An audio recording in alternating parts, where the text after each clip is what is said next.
Hello friends, अगला topic है image formation by lenses. Lens के द्वारा इमेज किस तरीके से बनती है और उनका नेचर और पोजीशन क्या है, इस टॉपिक में हमें पढ़ना है। Lenses form images bye reflecting light. जो लेंस होते हैं वो लाइट को रिफ्लेक्ट करके इमेज बनाते हैं। तो इसमें क्वेश्चन उठता है, लेंस इमेज कैसे बनाते हैं और उनका नेचर क्या है। Let us study this for a convex lens first. इसको हम पहले कॉन्वेक्स लेंस के बारे में पढ़ते हैं कि कॉन्वेक्स लेंस इमेज कैसे बनाता है। एक्टिविटी 10.12। इसमें हमें क्या करना है, एक कॉन्वेक्स लेंस लेना है और पिछली एक्टिविटी में जैसे हमने उसकी फोकल लेंथ निकाली थी उस तरीके से उसकी फोकल लेंथ निकाल लेनी है। फिर हमें क्या करना है, इसमें 5 पैरेलल स्ट्रेट लाइन ड्रॉ करनी है एक टेबल पर चौक का इस्तेमाल करके। और इस तरीके से करनी है कि जो 5 पैरेलल लाइन हम ड्रॉ करेंगे उनके बीच में जो डिस्टेंस है वो फोकल लेंथ के बराबर होना चाहिए। यानी जितनी कॉन्वेक्स लेंस की फोकल लेंथ आएगी उतना ही डिस्टेंस इन पांचों जो हमने लाइन बनाएंगी, 1 2 3 4 और 5, जो हम ये 5 पैरेलल स्ट्रेट लाइन बना रहे हैं इनके बीच में डिस्टेंस फोकल लेंथ के बराबर होना चाहिए। यहाँ भी फोकल लेंथ के बराबर डिस्टेंस, ये भी फोकल लेंथ के बराबर, ये भी और ये भी। फिर हमें क्या करना है, एक लेंस स्टैंड लेना है और उस पर लेंस को फिट कर देना है। और इस स्टैंड को हमें जो हमने सेंट्रल लाइन बनाई है, बीच वाली लाइन बनानी है, उस पर फिट कर देना है। इस तरीके से फिट करना है कि जो लेंस का जो ऑप्टिकल सेंटर है वो बिल्कुल लाइन के बीच में पड़े। हमें क्या करना है, एक लेंस स्टैंड लेना है। यहाँ पर हम लेंस ही ले लेते हैं। मान लीजिए ये हमारा लेंस है, इसको यहाँ पर लेंस बना देते हैं। ये मैंने लेंस बना दिया। लेंस को इस तरीके से यहाँ पर फिट करना है कि जो लेंस का ऑप्टिकल सेंटर है वो लाइट के बिल्कुल सेंटर में पड़े, इस लाइन के बिल्कुल सेंटर में पड़े। यहाँ पर हमने मिडिल वाली लाइन में लेंस रख दिया। और जो दूसरी लाइन है, इस लेंस के दोनों तरफ जो 2 लाइन है एक्स्ट्रा, वो किसको रिप्रेजेंट करती है, वो फोकस 1 F और 2F को रिप्रेजेंट करती है। तो उनको हमें अप्रोप्रिएट लेटर से मार्क कर देना है, जैसे कि 2F1 F1, F2 और 2F2। यहाँ पर क्या होगा, यहाँ पर ये F1 होगी फोकल लेंथ 1 और ये 2F1। 2F1 का मतलब फोकल लेंथ का दुगना, क्योंकि यहाँ पर जितना डिस्टेंस है यहाँ पर इतना ही डिस्टेंस है, तो इसको हम इस वाले डिस्टेंस को इसका दुगना लिख सकते हैं। इसी तरीके से यहाँ पर F2, यहाँ पर 2F2। जैसे अगर ये 5 सेंटीमीटर है तो ये 10 सेंटीमीटर होगा, क्योंकि 5 ये, तो हम इसको क्या लिख सकते हैं, 2 × 5। इसी तरह लिखा गया 2 × F1। तो इस तरीके से हमें इसको नाम दे देने हैं, F2 और 2F2। फिर हमें क्या करना है, एक बर्निंग कैंडल लेनी है और उसको 2F1 से पीछे पुट करना है। फिर हमें एक स्क्रीन लेनी है। स्क्रीन को हमें दूसरी साइड पर, लेंस की ऑपोजिट साइड पर पुट करना है और उसकी शार्प इमेज को ऑब्टेन करना है। जैसा कि हमने क्या किया, मान लीजिए बर्निंग कैंडल ली, इसको 2F1 के पीछे रख दिया, इस 2F1 के पीछे रखना है। फिर हमें क्या करना है, एक स्क्रीन लेनी है मान लीजिए। फिर उस स्क्रीन को एडजस्ट करके आगे पीछे करके इस स्क्रीन को हमने लेंस की साइड पर ऑब्जेक्ट रखा, इस साइड पर स्क्रीन रखनी है। इस स्क्रीन को हमें आगे पीछे करते रहना है, जिससे कि जो ये इस बर्निंग कैंडल की जो इमेज है वो इमेज इस स्क्रीन पर शार्प आ जाए। यानी ऐसी पोजीशन पर इसको एडजस्ट करेंगे जहां पर जो बर्निंग कैंडल की इमेज है वो शार्प इमेज आ जाए इस स्क्रीन पर। इस तरीके से ये एक्टिविटी हमें परफॉर्म करनी है।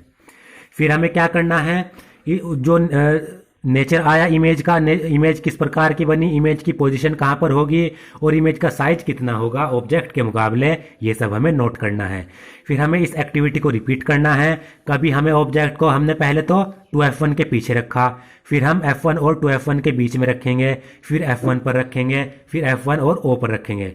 ऑब्जेक्ट हमने यहाँ पर रखा था, फिर हम उस ऑब्जेक्ट को 2F1 पर लाएंगे, फिर इसके और इसके बीच में रखेंगे, ऑब्जेक्ट को यहाँ पर लाएंगे, फिर ऑब्जेक्ट को इनके बीच में लाएंगे। इन अलग अलग ऑब्जेक्ट की पोजीशन पर हमें स्क्रीन को एडजस्ट करके पोजीशन निकालनी है, इमेज की पोजीशन कहाँ पर बनेगी, ये एक्टिविटी हमें परफॉर्म करनी है। The nature, position and relative size of the image formed by convex lens for various position of the object is summarise in table 10.4। तो ऑब्जेक्ट की ये अलग अलग पोजीशन के आधार पर इमेज का नेचर कैसा होगा, इमेज कहाँ पर बनेगी, उसका साइज कैसा होगा, ये इस टेबल में दिया गया है। यह आप यहाँ पर देख सकते हैं। पहला है ऑब्जेक्ट। अगर ऑब्जेक्ट इन्फिनिटी पर रखा है तो इमेज कहाँ पर बनेगी, F2 पर इमेज बनेगी। ऑब्जेक्ट इन्फिनिटी पर रखा है तो इमेज F2 पर बनेगी, ऑब्जेक्ट अगर इनफाइनाइट पोजीशन पर रखा है। और जो साइज होगा इमेज का वो हाईली डिमिनिश्ड होगा, और पॉइंट साइज यानी इमेज बहुत ही छोटी बनेगी, पॉइंट साइज की बनेगी। और जो इमेज बनेगी वो रियल और इन्वर्टेड बनेगी। इमेज रियल होगी जिसको स्क्रीन पर कैप्ट किया जा सकता है, लेकिन वो इन्वर्टेड होगी। ऑब्जेक्ट अगर इस तरीके से रखा है तो इमेज इसकी उल्टी बनेगी, ये आपको याद रखना है।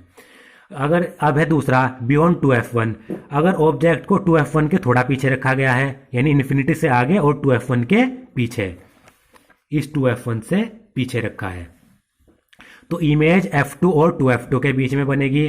साइज इमेज का डिमिनिश्ड होगा, बहुत छोटा होगा। इमेज कहाँ बनेगी, f2 और 2f2 के बीच में, और साइज बहुत छोटा होगा, इमेज रियल और इन्वर्टेड बनेगी। इसी तरीके से 2f1 पर रखी है इमेज, तो ऑब्जेक्ट 2f1 पर, इमेज 2f2 पर। ऑब्जेक्ट यहाँ रखा है तो इमेज यहाँ बनेगी, यहाँ नहीं यहाँ बनेगी। ऑब्जेक्ट 2f1 पर तो इमेज 2f2 पर, यह आपको याद रखना है। और इमेज डिमिनिश्ड होगी, रियल और इमेज सेम साइज की होगी। सेम साइज का मतलब जितना ऑब्जेक्ट का साइज होगा, मान लीजिए 5 सेंटीमीटर है तो इमेज का साइज भी 5 सेंटीमीटर ही होगा, और इमेज रियल और इन्वर्टेड बनेगी। अब है ऑब्जेक्ट अगर f1 और 2f1 के बीच में रखा है तो इमेज की पोजीशन 2f2 के पीछे होगी। इमेज एलार्ज बनेगी, ऑब्जेक्ट से बड़ी बनेगी, रियल और इन्वर्टेड बनेगी। ऑब्जेक्ट अगर फोकस f1 पर रखा है तो इमेज इन्फिनिटी पर बनेगी, इनफाइनाइट पोजीशन पर। और जो साइज होगा इमेज का वो हाईली एलार्ज होगा, और रियल और इन्वर्टेड इमेज बनेगी। अब है ये इंपॉर्टेंट पॉइंट, 6th पॉइंट, जैसा कॉनकेव मिरर में था इसी तरीके से कॉन्वेक्स लेंस में 6th पॉइंट है, जिसमें वर्चुअल और इरेक्ट इमेज बनेगी। अगर ऑब्जेक्ट f1 और ऑप्टिकल सेंटर के बीच में रखा है, ऑब्जेक्ट इसके और इसके बीच में रखा है, यहाँ पर ऑप्टिकल सेंटर के बीच में, तो इमेज कहाँ बनेगी, on the same side of the lens as the object. Image की पोजीशन क्या होगी, यानी जिस साइड में ऑब्जेक्ट रखा हुआ है उसी साइड में इमेज बनेगी। इमेज एनलार्ज होगी और वर्चुअल और इरेक्ट होगी। यानी इमेज और केस में तो यहां बन रही थी, लेकिन 6th केस में जब हमने ऑब्जेक्ट को इसके और इसके बीच में रख दिया तो इमेज भी इसी साइड बनेगी, और इमेज जो होगी वो वर्चुअल होगी और इरेक्ट होगी। इरेक्ट का मतलब सीधी होगी, और वर्चुअल का मतलब जिसको स्क्रीन पर कैप्ट नहीं किया जा सकता। ये जो हमने अभी नोट किया ये हम इसको बनाकर भी देखेंगे। अब एक्टिविटी 10.13, इसमें क्या करना है, कॉनकेव लेंस लेना है और इसको लेंस स्टैंड पर लगा देना है। फिर हमें एक बर्निंग कैंडल लेनी है लेंस के एक साइड पर।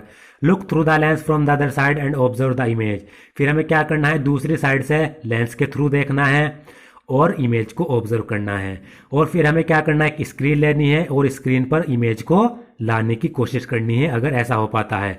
अगर स्क्रीन पर इमेज नहीं आती है तो हमें डायरेक्टली लेंस के अंदर इमेज को देखना है। ये कॉनकेव लेंस लिया हमने, यहां पर एक बर्निंग कैंडल ले ली मान लीजिए हमने। फिर हमें क्या करना है, इधर से हमें लेंस, ये जो बर्निंग कैंडल लेंस से होते हुए इधर से देखना है। फिर हमें क्या करना है, एक स्क्रीन लेनी है और उस स्क्रीन को, इस बर्निंग कैंडल की इमेज को उस स्क्रीन पर लाने की कोशिश करनी है। अगर ऐसा नहीं हो पाता तो इस इमेज, जो बर्निंग कैंडल की इमेज होगी उसको इस लेंस के थ्रू हमें देखना है। फिर हमें क्या करना है, जो इमेज का नेचर होगा, उसका रिलेटिव साइज होगा, उसकी पोजीशन क्या हो सकती है, उसको नोट डाउन कर लेना है। फिर हमें क्या करना है, कैंडल को लेंस से दूर ले जाना है, कैंडल को लेंस से दूर ले जाना है। ले जाने के बाद जो इमेज की साइज में जो चेंज आएगा उसको ऑब्जर्व करना है। What happens to the size of the image when the candle is placed too far away from the lens. अगर कैंडल को लेंस से बहुत ही ज़्यादा दूरी पर रख दिया जाए तो इमेज के साइज पर क्या असर पड़ेगा, ये हमें ऑब्जर्व करना है। तो जो हम ऑब्जर्व करेंगे वो इस टेबल में 2 पॉइंट दिए गए हैं। तो आप यहां पर देख सकते हैं पोजीशन ऑफ द ऑब्जेक्ट। अगर ऑब्जेक्ट की पोजीशन इन्फिनिटी पर है, ये कॉनकेव लेंस है, ये इसका f1, f2, 2f1, 2f2। अगर ऑब्जेक्ट इन्फिनिटी पर रखा है, ऑब्जेक्ट यहाँ पर रखा है, तो इमेज कहाँ पर बनेगी, F1 पर बनेगी। F1 हमारा ये है तो यहाँ पर बनेगी। तो आप देख सकते हैं कॉनकेव लेंस में ऑब्जेक्ट भी इसी साइड पर, इमेज भी इसी साइड पर बन रही है। और जो इमेज होगी हाईली डिमिनिश्ड होगी, पॉइंट साइज की होगी, बहुत ही बारीक सी होगी। नेचर क्या होगा, वर्चुअल और इरेक्ट। इमेज वर्चुअल होगी जिसको स्क्रीन पर कैप्ट नहीं किया जा सकता, और इरेक्ट होगी। ऑब्जेक्ट सीधा रखा है तो इमेज भी सीधी ही बनेगी। दूसरा, between infinity and optical centre of the lens. अगर इमेज इन्फिनिटी और जो ऑप्टिकल सेंटर लेंस का उसके बीच में रखी है, कहीं पर भी रखी हो, यहाँ रखी हो, यहाँ रखी हो, यहाँ रखी हो, कहीं भी रखी हो, तो इमेज कहाँ पर बनेगी, F1 और ऑप्टिकल सेंटर के बीच में। ऑप्टिकल सेंटर और F1 के बीच में इमेज बनेगी। ऑब्जेक्ट यहाँ रख दे तब भी इमेज यही बनेगी, ऑब्जेक्ट यहाँ रख दे तब भी इमेज यही बनेगी, ऑब्जेक्ट यहाँ रख दे तब भी इमेज यही बनेगी, इन दोनों के बीच में। बस ऑब्जेक्ट इन्फिनिटी और ऑप्टिकल सेंटर के बीच में होना चाहिए। जो साइज होगा इमेज का वो डिमिनिश्ड होगा, यानी इमेज छोटी बनेगी, और नेचर होगा वर्चुअल और इरेक्ट। वर्चुअल होगी और इरेक्ट यानी सीधी होगी। What conclusion can you draw from this activity. इस एक्टिविटी से आप क्या समझते हैं।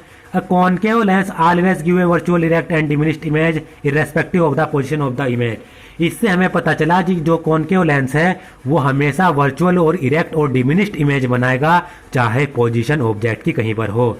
इन्फिनिटी पर रखा हो वर्चुअल इरेक्ट डिमिनिश्ड इमेज, यहाँ पर रखा हो 2F1 के पीछे तब भी वर्चुअल इरेक्ट और डिमिनिश्ड इमेज, यहाँ पर रखा हो तब भी वर्चुअल इरेक्ट और डिमिनिश्ड इमेज ही बनाएगा। यानी क्या पता चला, कॉनकेव लेंस के में पोजीशन ऑब्जेक्ट की कहीं पर ही हो, इमेज बनेगी हमेशा वर्चुअल इरेक्ट और डिमिनिश्ड।